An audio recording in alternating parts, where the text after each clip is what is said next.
Live from New Delhi, you're watching DD India Live, India's voice to the world. I'm Prasar Bharati. Coming up in the next 30 minutes. Days after airstrikes and deadly bloodshed, Israel and Syria agree to ceasefire. Announcement made by US envoy Tom Barrack.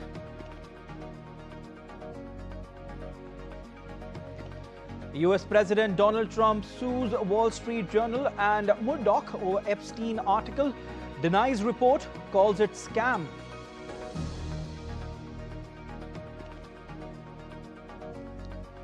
India women's cricket team will aim for series win as they lock horns with England in second one-day international at Lord's.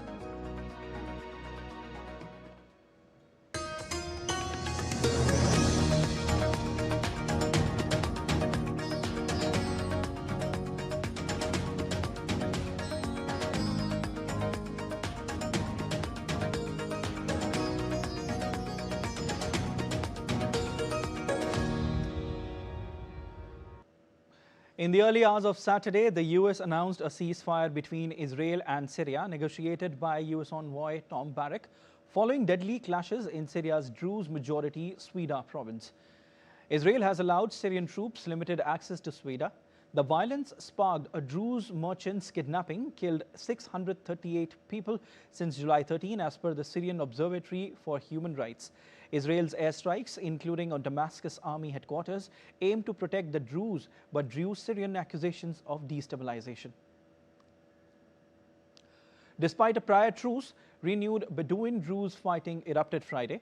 Syria's interim leader Ahmed al-Shara pledged to restore order, while the UN demanded probes into abuses. Hospitals struggle with over 400 bodies, and humanitarian conditions in Swida remain dire. President Donald Trump has announced that another 10 hostages will be released from Gaza shortly, lauding the efforts of U.S. Special Envoy Steve Witkoff. Trump made this comment during a dinner with lawmakers at the White House, expressing optimism that this process will be completed quickly.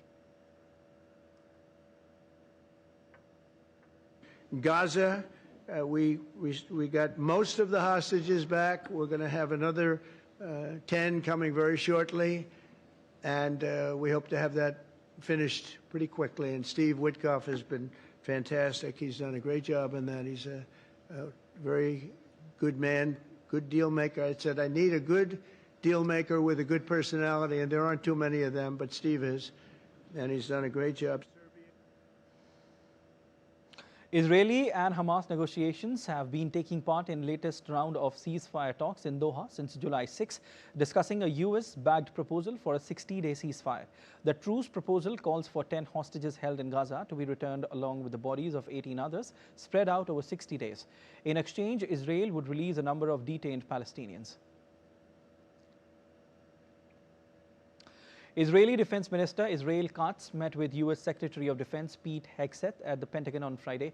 Katz praised President Trump's brave and historic decision to strike Iran's nuclear facilities in June. The meeting comes after Israel launched strikes against Syrian government forces in southwestern Syria earlier this week. We stand firmly with Israel, committed to reinforcing your right to self-defense. And whether it's new capabilities, that defense, or lasting peace, we look forward to working together. I would like to express just how much I'm impressed with Operation Midnight Hammer. It was a brave and historic decision by President Trump. Together, we destroyed the Iranian nuclear program. We destroyed the Iranian nuclear program. U.S. President Donald Trump has filed a $10 billion defamation lawsuit in Miami's federal court against the Wall Street Journal, its parent companies Dow Jones and News Corp Rupert Murdoch, and 2 reporters. The suit targets a July 17 report alleging Trump sent Jeffrey Epstein a 2003 birthday letter with a suggestive drawing and a reference to shared secrets. Trump, denying the report on Truth Social, called it a scam and vowed to make Murdoch testify. The unverified claim fuels scrutiny of Trump's Epstein ties amid conspiracy theories among his base. Trump's administration faced backlash after a July 7 Justice Department memo denied an Epstein client list exists. Meanwhile, the US government filed a motion to unseal grand jury transcripts related to the late financier and sex offender Jeffrey Epstein. In a filing in Manhattan Federal Court, the Department of Justice said the criminal cases against Epstein and his former associate Maxwell are a matter of public interest, justifying the release of associated grand jury transcripts. Brazilian police raided Jair Bolsonaro's home on Friday as a judge imposed further restrictions on far-right former leader while he stands trial on coup charges that have vexed US President and ally Donald Trump. His son Eduardo Bolsonaro lashed out at Supreme Court judge, a Bolsonaro adversary, who on Friday ordered the ex-president to wear an electronic ankle bracelet, not leave his home at night or use social media. U.S. Secretary of State Marco Rubio announced Friday Washington was revoking a U.S. visa for judicial officials for his political witch hunt against Jair Bolsonaro. Over 200 Venezuelans who were deported from the United States on allegations of gang membership earlier this year and detained in an El Salvador jail arrived home to Caracas on Friday. The release was part of a coordinated prisoner exchange where 10 Americans held in Venezuela returned to the United States, which ended a months-long ordeal, decried in fact by rights groups. Venezuela's government said 252 Venezuelans held in El Salvador had been freed. President Nicolas Maduro celebrated the arrival of 2 airplanes carrying them near Caracas on Friday evening. The Venezuelans were sent to El Salvador from the United States in March after U.S. President Trump invoked the 1798 Alien Enemies Act to swiftly deport alleged members of the Tren de Aragua gang without going through normal immigration procedures. They were held in El Salvador's notorious CECOT maximum security prison. Venezuelan President Maduro thanked U.S. President Trump for making it happen. Now in Bangladesh, Jamaat-e-Islami held its first ever national rally at Surawadi Udyan in Dhaka today to press a 7-point demand that includes holding the next general election under a proportional representation system after the fall of former Prime Minister Sheikh Hasina's government in August last year. This is the first such big rally organized by the Islamist party, aiming to demonstrate its organizational strength and supporter base.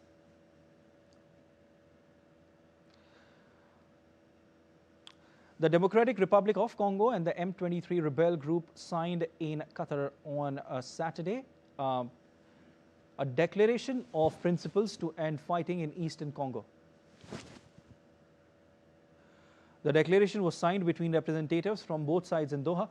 The declaration includes an agreement for an immediate ceasefire, outlines a commitment to begin formal negotiations on a comprehensive peace agreement in the near future. It also includes a roadmap for restoring state authority in Eastern DRC. Eastern DRC has been racked by conflict for more than 3 decades, creating a humanitarian crisis and forcing hundreds of thousands of people from their homes.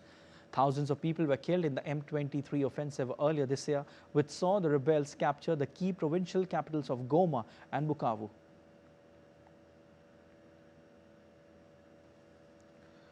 Japan goes to the poll for its very crucial upper house elections today. This vote is more than just a routine electoral exercise. It's a significant test for Prime Minister Shigeru Ishiba's minority government and could reshape the political landscape in Tokyo. Our correspondent Polomi Barman brings us this report from Tokyo. All eyes on Japan as the nation polls for its crucial upper house elections. This election will decide 124 of the 248 seats in the upper house, with a majority requiring 125 seats. The outcome is highly anticipated as it comes amidst a challenging political and economic landscape. The key contenders for this election are the Liberal Democratic Party led by Prime Minister Shigeru Ishiba. They are trying to hold on to power, especially after a tough general election last year. Their main partner in the coalition is Kumeto, a party known for its focus on social welfare. Challenging them are several key opposition groups. The largest is the Constitutional Democratic Party, which often pushes for more liberal social policies. The Democratic Party for the People, which has appealed to a broad range of voters, with their bold economic stance. The Japan Innovation Party, a right-wing populist group strong in areas like Osaka, advocating their reforms. The Conservative Party of Japan, Japanese Communist Party, Reiwa Shinsei Gumi, and the Social Democratic Party are among the other contenders. To understand more about the domestic political landscape and the sentiments on the ground, we turn to Yogendra Puranik, an Indian-born Japanese politician and the first person of Indian origin to win an election in Japan. He was elected to the Tokyo's Edogawa City Assembly as a city councillor on April 2019, supported by the Constitutional Democratic Party of Japan. So LDP has been in majority in the upper house and the lower house as of uh, before these elections. But LDP needs to win 50 seats out of 125 seats that have been fought for, which is not really a very hard target for LDP because it also has other coalition parties. The campaigning has been intense, with major parties focusing on critical domestic issues. The major issues that are in focus for this election are the rising prices of commodities. Social security is another major concern for the people.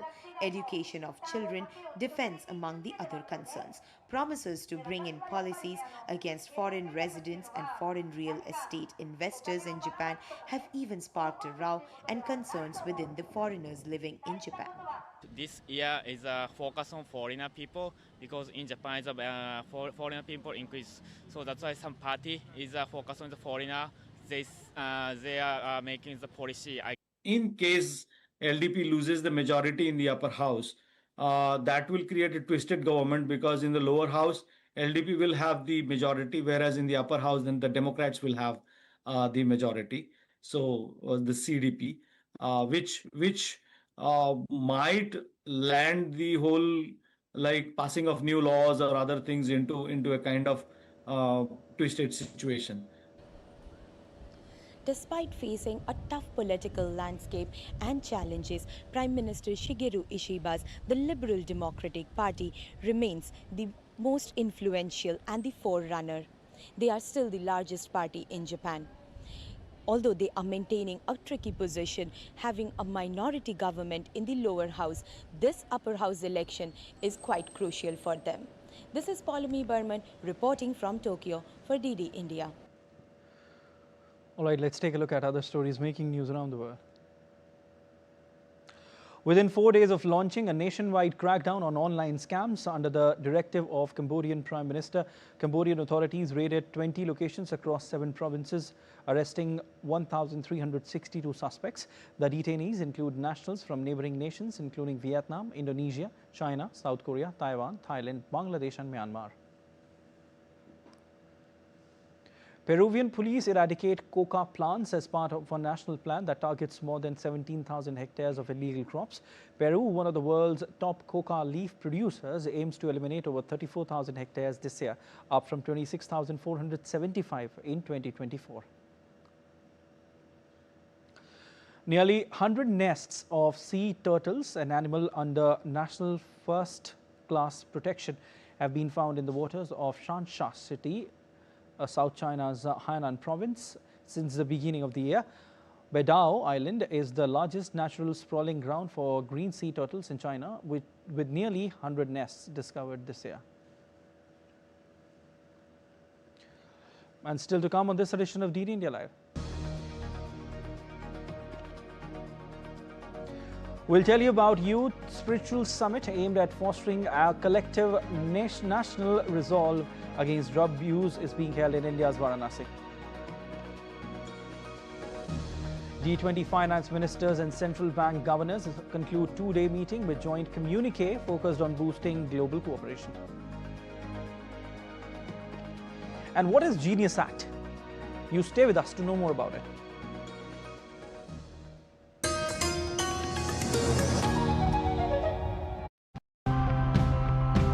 This week, we meet people who are confronting complex environmental challenges. They are trying to find smart and steady ways to restore balance. One of the projects of BNHS is to conservation breeding of falcons and goshawk, and then release that population after breeding, release that population back in the urban atmosphere like Mumbai.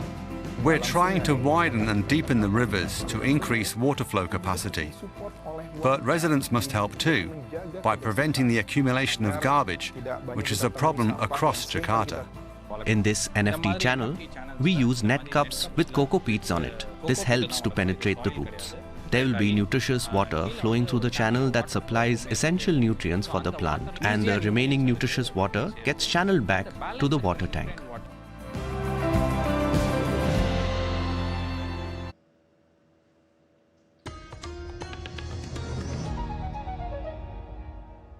You're watching DD India Live. I am Siddharth Bharadwaj. India's Minister for Railways, Information and Broadcasting and Electronics and Information Technology, Ashwini Vaishnav, announced that India's first bullet train is set to commence operations by August or September 2027.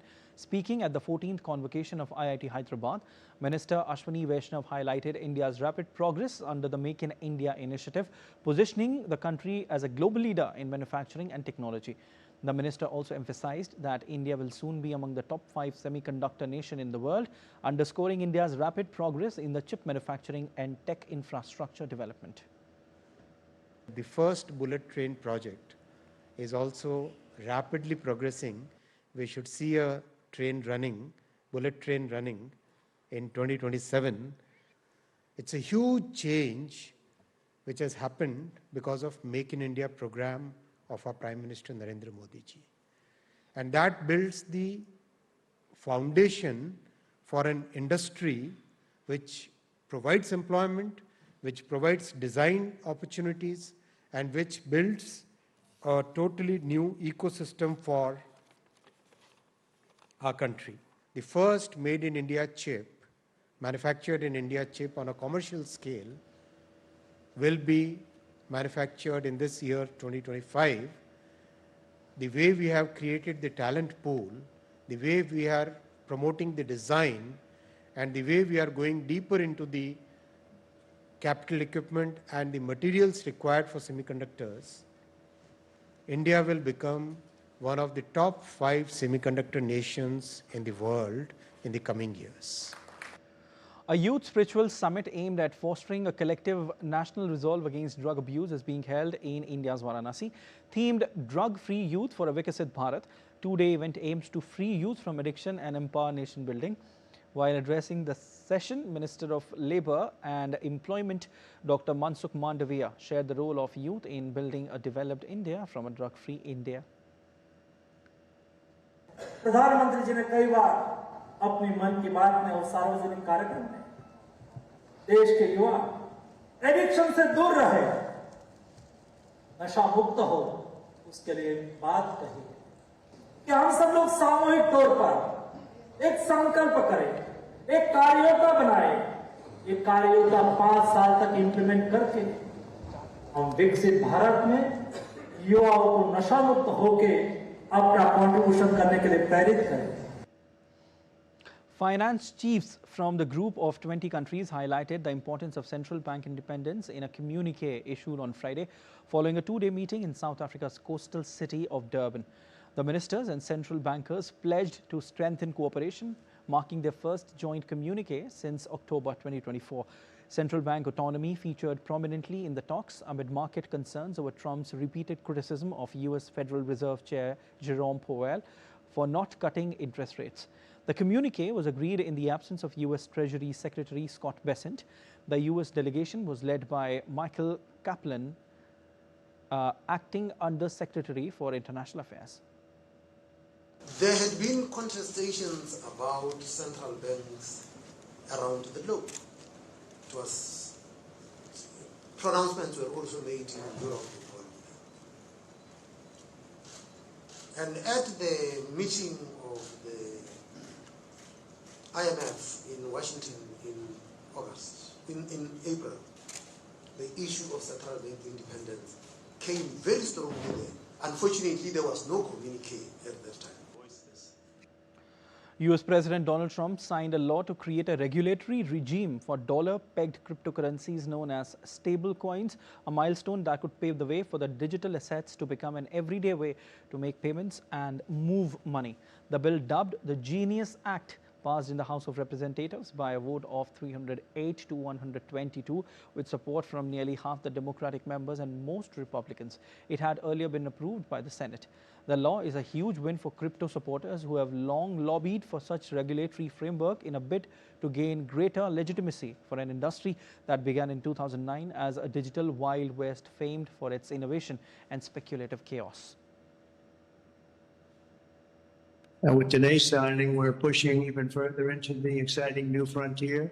Just as I promised last year, the Genius Act creates a clear and simple regulatory framework to establish and unleash the immense promise of dollar-backed stable coins. This could be perhaps the greatest revolution in financial technology since the birth of the internet itself. A lot of people are saying that. On to sports updates now. India women's team will lock horns with England in the second one-day international at the Lord's Cricket Ground on Saturday. India will look to continue their impressive run, having won the opener by 4 wickets. A win at the iconic venue will hand the visitors an unassailable 2-0 lead in the 3-match series. All eyes will be on Smriti Mandhana's, who is India's best batter at present, while England will look to restore parity. This is a do-or-die encounter for the hosts, and they would want to keep the series alive, especially after going down 2-3 in the preceding T20 international series. The Lord's Cricket Ground is expected to favour the seamers, especially when the ball is new.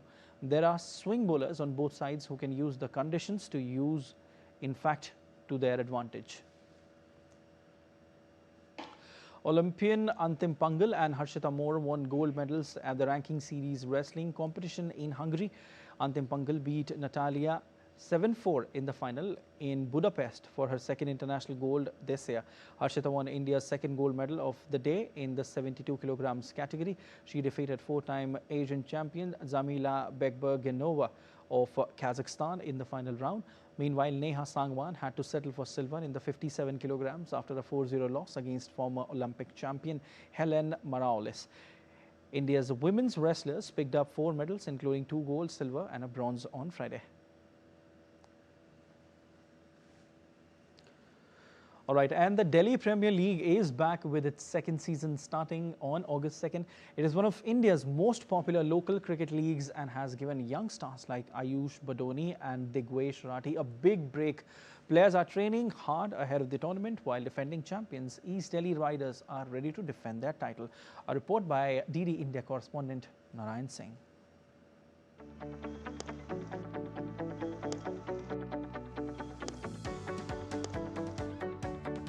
The much-anticipated second season of the Delhi Premier League is all set to kick off from August 2, reigniting the passion of cricket lovers in the capital.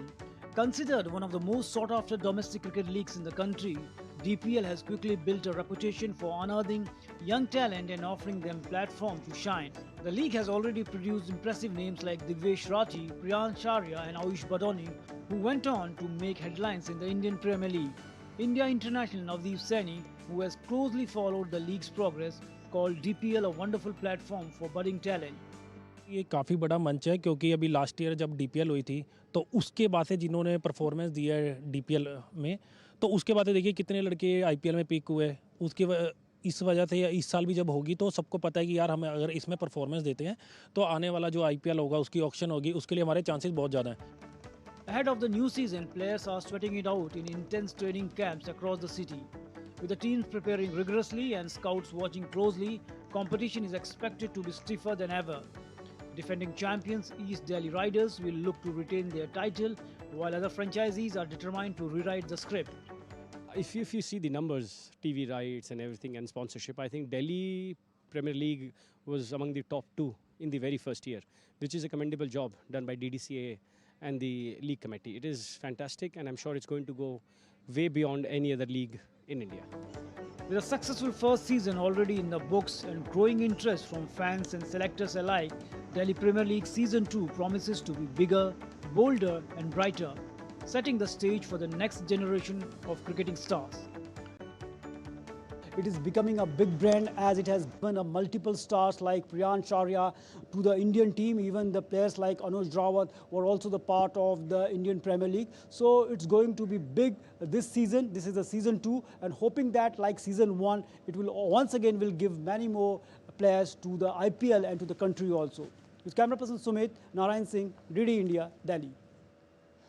That's all for this edition of DD India Live. But let us know your thoughts on the news of the day. For those on the go, you can get all the latest news and updates from India and across the world on DD India mobile app. The app is available on both Android and iOS platforms, and you can scan the QR code on the screen to download now. We'll be back with more news as it breaks here on DD India. I'm Siddharth Bharadwaj from all of us here in Delhi. Thanks for watching DD India Live.